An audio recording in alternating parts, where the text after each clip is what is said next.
नमो बुद्धाय जय भीम विचार मंच आयोजित हिंदी धम्म ग्रंथ पठन मालिका में मैं प्रणाली काटे आप सभी का स्वागत करती हूँ। भगवान बुद्ध और उनका धम्म। किस प्रकार शाब्दिक समानता तात्विक भेद को छिपाए रखती है। विभाग 1 पुनर्जन्म। प्रास्ताविक। यह प्रश्न प्राय पूछा जाता है कि मरने के बाद क्या होता है। बुद्ध के समकालीन आचार्यों के दो भिन्न तरह के मत थे। एक वर्ग आत्मवादी या शाश्वतवादी कहलाता था, दूसरा कहलाता था उच्छेदवादी। जो शाश्वतवादी था उसका कहना था कि आत्मा का मरण होता ही नहीं, इसीलिए जीवन शाश्वत है। पुनर्जन्म द्वारा इसका नवीकरण होता रहता है। उच्छेदवादियों का मत इस एक शब्द उच्छेदवाद से ही स्पष्ट हो जाता था। उच्छेदवाद का मतलब है हर वस्तु का सर्व विनाश, मृत्यु के बाद कुछ भी शेष नहीं। भगवान बुद्ध शाश्वतवादी नहीं थे, क्योंकि इसका मतलब था कि एक पृथक नित्य आत्मा में विश्वास करना, जिसके वे विरोधी थे।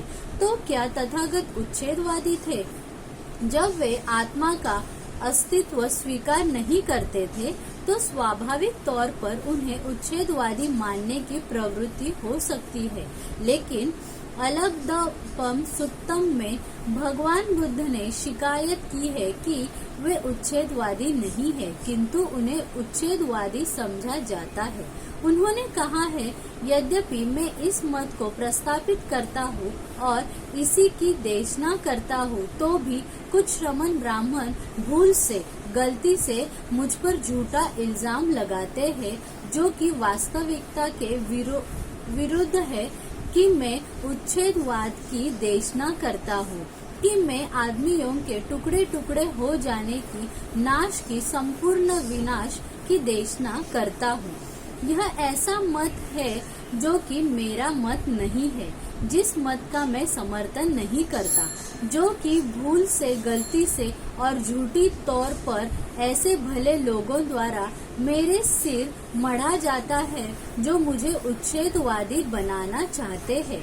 यदि यह कथन यथार्थ है और ऐसे लोगों द्वारा जो बौद्ध धम्म को ब्राह्मणी रंग में रंग देना चाहते थे प्रक्षिप्त नहीं है, तो इस कथन से मन में एक गंभीर दुविधा पैदा हो जाती है। यह कैसे हो सकता है कि भगवान बुद्ध आत्मा को भी नहीं माने और तभी भी कहे कि मैं उच्छेदवादी नहीं हूँ। इससे प्रश्न पैदा होता है कि क्या भगवान पुनर्जन्म मानते थे? पुनर्जन्म किस चीज का? क्या भगवान बुद्ध पुनर्जन्म मानते थे? उत्तर हाँ में है। यह अच्छा है कि इस प्रश्न को दो हिस्सों में बांट लिया जाए। एक, किस चीज का जन्म, और दो, किस व्यक्ति का जन्म। यह अच्छा है कि इन दोनों प्रश्नों को एक एक करके लिया जाए।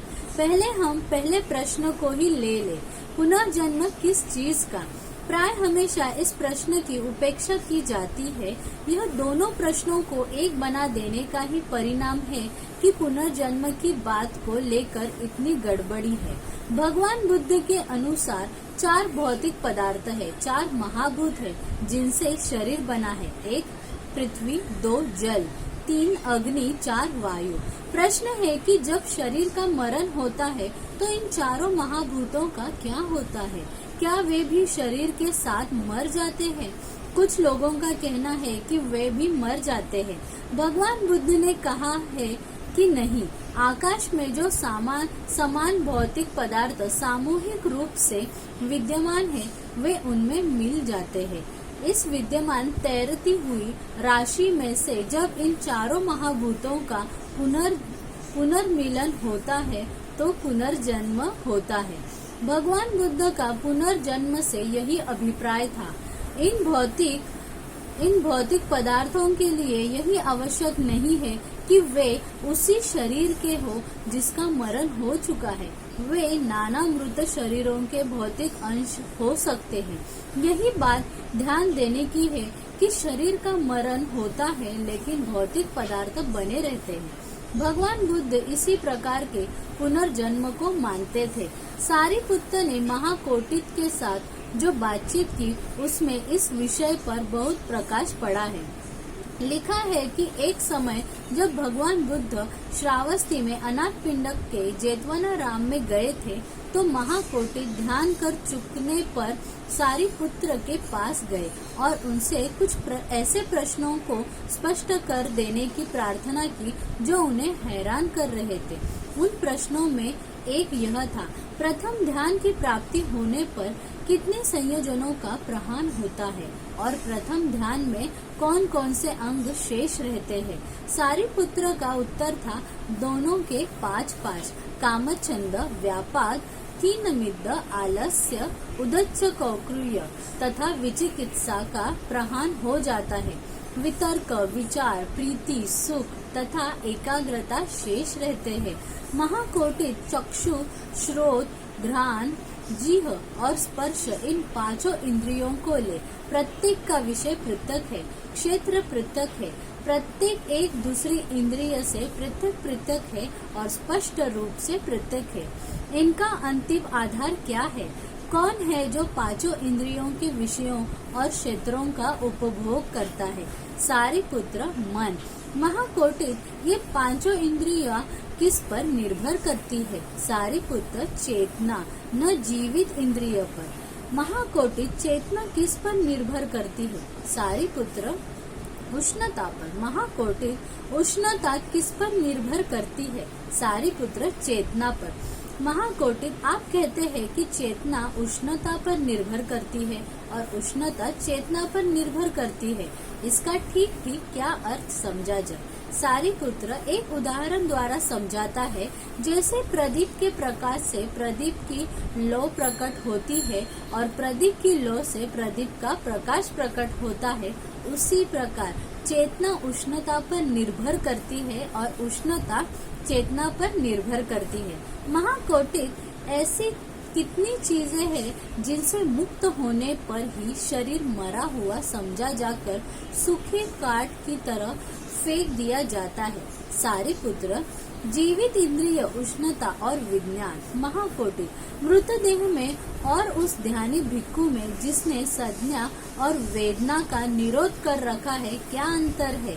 सारिपुत्र, मृतदेह में न केवल शरीर, वाणी और मन की क्रिया शांत हो जाती है, बल्कि चेतना, जीवित इंद्रिय भी नहीं रहती, उष्णता भी नहीं रहती तथा इंद्रियों का भी मूलोच्छेद हो जाता है, जबकि ध्यानी भिक्षु की चेतना बनी रहती है, उष्णता बनी रहती है और तथा इंद्रिया भी बनी रहती है कि श्वास प्रश्वास बंद हो जाता है।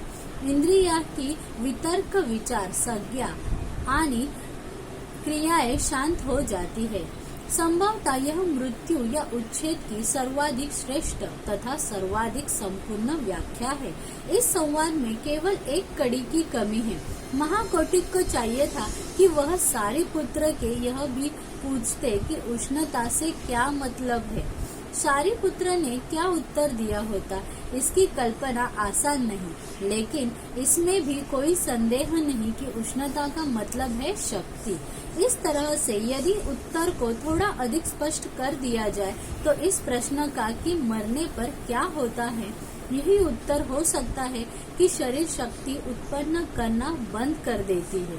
लेकिन यह तो केवल उत्तर का एक हिस्सा ही है, क्योंकि मृत्यु का एक मतलब यह भी है कि शरीर में से जो शक्ति निकल कर गई है वह उस सारे शक्ति समूह के साथ मिलकर एक हो गई जो विश्व में संचार कर रहा है। इसलिए मृत्यु के 2 अर्थ है। एक और तो इसका अर्थ है कि नई शक्ति की उत्पत्ति रुक जाना, दूसरी ओर इसका अर्थ है कि विश्व में जो शक्ति पुंज संचरण कर रहा है उसमें कुछ वृद्धि हो जाना। संभवतः मृत्यु के इन दोनों बुद्ध ने पहलुओं के ही कारण भगवान कहा कि है वे उच्छेदवादी नहीं थे। जहाँ तक आत्मा की बात है वे उच्छेदवादी थे, किंतु जहाँ नाम रूप की बात है वे उच्छेदवादी नहीं थे। इस व्याख्या को स्वीकार कर लेने पर यह समझना कठिन नहीं है कि भगवान बुद्ध ने ऐसा क्यों कहा कि वे उच्छेदवादी नहीं है। वे नाम रूप की पुनरावृत्ति में विश्वास रखते थे, आत्मा के पुनर्जन्म में नहीं। इस प्रकार व्याख्यात होने पर भगवान बुद्ध का मत वर्तमान विज्ञान के सर्वथा अनुकूल है। केवल इसी अर्थ में कहा जा सकता है कि भगवान बुद्ध पुनर्जन्म में विश्वास रखते थे। शक्ति कभी शून्य में परिणति नहीं होती, विज्ञान का यह पक्का सिद्धांत है। यदि मृत्यु का यह अर्थ किया जाए कि मृत्यु अनंतर कुछ नहीं रहता, तो यह बात विज्ञान के विरुद्ध होगी, क्योंकि इसका मतलब यह होगा कि सामूहिक रूप से शक्ति में सातत्य नहीं है। यही एक ऐसा तरीका है जिससे पुनर्जन्म संबंधी दुविधा का अंत हो सकता है। तो आज का ये भाग हम यही समाप्त कर रहे हैं। अगर आपको विचार मंच का ये उपक्रम अच्छा लग रहा है तो आप हमें कमेंट द्वारा बता सकते हैं, और हमारे YouTube चैनल को कृपा करके सब्सक्राइब कीजिए, फेसबुक पेज को लाइक कीजिए ताकि आपको नए नए वीडियोस की नोटिफिकेशन आए। नमो बुद्धाय, जय भीम।